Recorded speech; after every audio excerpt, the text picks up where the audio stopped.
ভালোবাসা পেয়ে যদি হারাতেই হয়, মাননীয় ডারউইন, আশীর্বাদ করো আমি যেন ফের সেই নিরেট বানর হয়ে যাই। ভালোবাসা ছাড়া আমি মানুষ থাকতে চাই না। এই কবিতাটা, এই পংক্তি কটা আমি যখন অষ্টম শ্রেণীতে পড়ি, আমার বড় ভাইয়ের টেবিলের ওপরে একটা বই ছিল। বইটার নাম দিয়েছিলে সকল আকাশ। আমি কি জোর করে এই লাইনগুলো মুখস্থ রেখেছি বা করেছি? তা কিন্তু নয়, আমার ভেতরে থেকে গেছে। যেমন জীবনানন্দ দাশের ৮ বছর আগে যখন আমরা পড়ি, মশা তার অন্ধকার সংগ্রামে জেগে থেকে জীবনের স্রোত ভালোবাসে। চারিদিকে মশারির সীমাহীন বিরুদ্ধতা, কিন্তু মশা কি করে? বাঁচতে চায়। দুরন্ত শিশুর হাতে ফড়িংয়ের ঘন শিহরণ মরণের সাথে লড়িয়াছে। দুরন্ত শিশু ফড়িংটাকে ধরে মেরে ফেলতে চাচ্ছে, কিন্তু ফড়িংটা লড়াই করছে বাঁচার জন্য। আজকের সৃজনের পাঠকক্ষে আমাকে আমন্ত্রণ জানানোর জন্য জুনু ভাইকে এবং সৃজনে যারা আছেন তাদের সবাইকে অসংখ্য ধন্যবাদ। এবং এখানে যারা আমার সমকালীন লেখক কবি এবং সামনে যারা বসে আছেন, আমার অগ্রজ যারা আছেন, সবাইকে শ্রদ্ধা এবং শুভেচ্ছা জানাচ্ছি। সবার আগে আমি বলতে চাই যে আসলে কবিতাটা কি, কবিতা কি রকম কবিতা। আমাদের মানুষের জীবন তো আসলে একটা ফাঁদ। আমি সব সময় বলি যে মানুষের জন্ম থেকে মৃত্যু, আমরা প্রতিবার অসংখ্য ফাঁদ আমরা পেরিয়ে গিয়ে আমরা বাঁচি।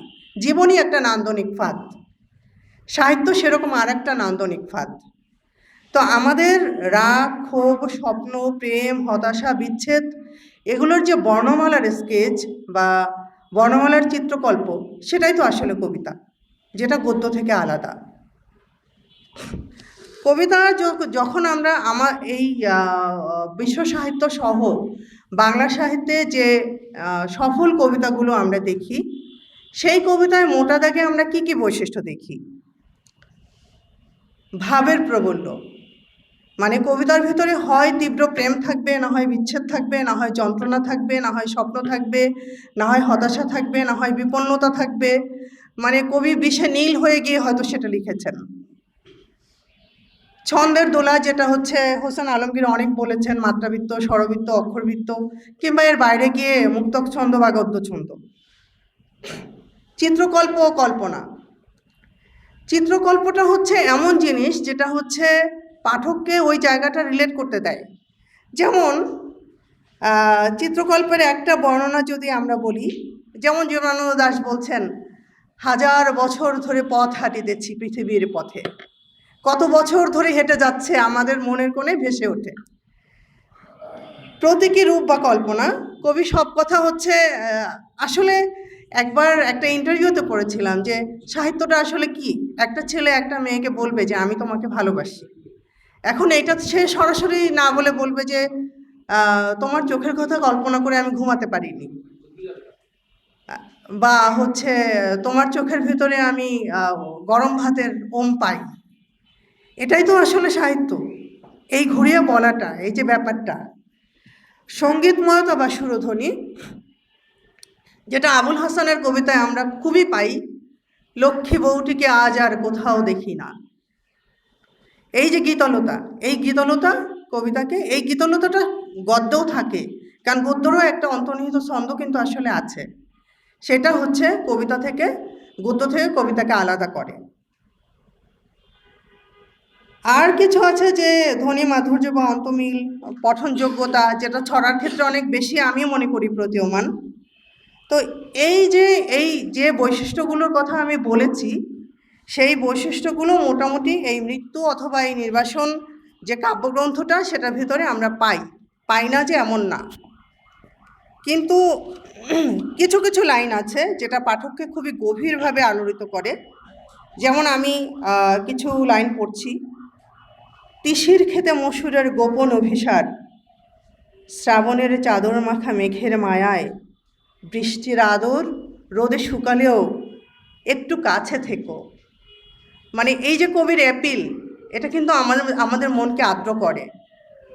সে যে হচ্ছে মানে খুব নরমভাবে যে চাচ্ছেন যে বৃষ্টির আদরটা রোদের যদি শুকিয়েও যায়, তুমি আমার একটু কাছে থেকো। তারপরে আরও কিছু কাজ তিনি করেছেন। একগাছা ভুলের আঁশ কবিতায় তিনি লিখেছেন, নিরাশার হাট যেন কখন বসে, কবে যাব বেদনাতুর আলগে বাজার, আনাজের খোসাতে রেখে ভাতের ফ্যান, আনারি আঁচল খুঁজি আরব্য উপন্যাসে। উপমা উৎপ্রেক্ষার ক্ষেত্রে আমি বলবো যে উপমা নিয়ে যখন নজরুলের সাথে কথা বলা হলো, তখন নজরুল বললেন যে ও তোমাদের আজকাল আবার মায় হয় না, উপমা লাগে। নজরুল উপমার বিষয়টাকে সরাসরি অ্যাভয়েড করেছেন। এবং সৈয়দ হকের ইন্টারভিউতে মানে আমরা দেখি যে তিনি বলেছেন যে অতিরিক্ত বিশেষণ এবং উপমা হচ্ছে সাহিত্যের যে অ্যাপিল সেটা কমিয়ে দেয়। মানে কফির যেমন হচ্ছে অনেক ফেনা থাকলে আমরা কফি মূল চুমুক দিতে একটু হয়, সেরকম অনেক উপমা হচ্ছে সাহিত্যকে অনেক সময় পাঠকের সাথে রিলেট করতে কিছুটা বাধাগ্রস্ত করে। তবে কবি এখানে নিজস্ব প্রতিষ্ঠাতায় অনেক সচেষ্ট এবং বিনিময়ে তিনি সচেতন।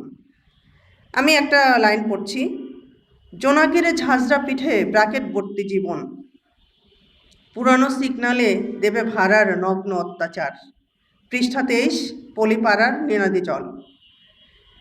এরপরে তিনি আবার আরেকটা কবিতায় বলছেন, সোদালি গাছের অনাবাদী মন, বন চাল তার দামে, বৃষ্টির ওড়নায় চুমু দেয়, বনে যায় কষ্টের নোঙর আষাঢ়ের কুপড়িতে। আসলে আমরা যেটা দেখেছি, আমার আগের আলোচকরাও বলেছেন যে এই কবিতায় কবি শুধু নিজস্ব ভূগোলে গণ্ডিবদ্ধ থাকেননি। ডেফিনেটলি কবির যেমন গ্রাম আছে, দেশ আছে, তেমনি কবি সমস্ত বিশ্বের, সমস্ত মানুষের, সমস্ত ভাষার, সমস্ত সভ্যতার।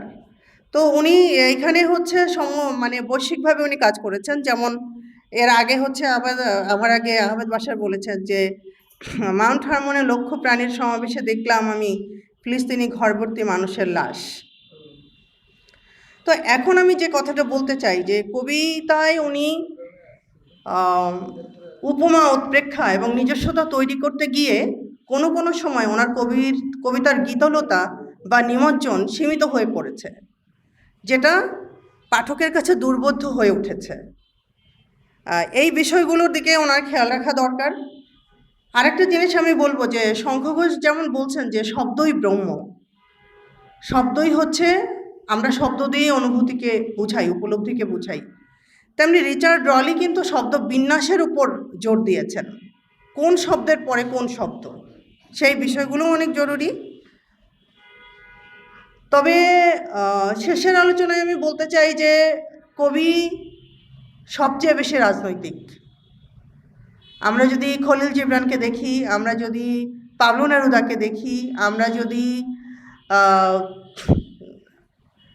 মানুষের মুন্ডুটা তো আর বোটার ফুল না যে ইচ্ছে হলেই তুলে নেবে, ওই কবির নাম নাজেম হিকমত।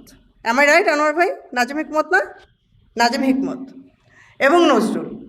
তবে কবি যেমন সবচেয়ে বেশি রাজনৈতিক, তেমনি কবিকে হয়ে উঠতে হবে দলীয় রাজনীতির ঊর্ধ্বে এবং নির্দিষ্ট ভূগোলের রাজনীতির ঊর্ধ্বে।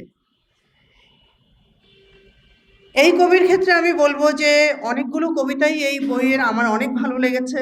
কবি খুবই পরিশ্রম করেছেন, নিজস্বতা অর্জনের চেষ্টা করেছেন, অনেকগুলো কবিতাও আছে।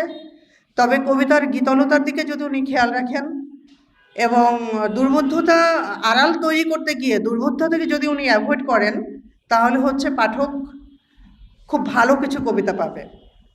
শেষে বলতে চাই যে শুঁয়োপোকা যেমন প্রজাপতি হয়ে যায়, তেমনি একজন আটপৌরে মানুষ কষ্টে, বেদনায়, বিচ্ছেদে, হতাশায়, যন্ত্রণায় নীল হয়ে গিয়ে কবি হয়ে জন্মান। শাহ বুলবুল ওরকম যন্ত্রণা ক্লিষ্ট হয়ে যান।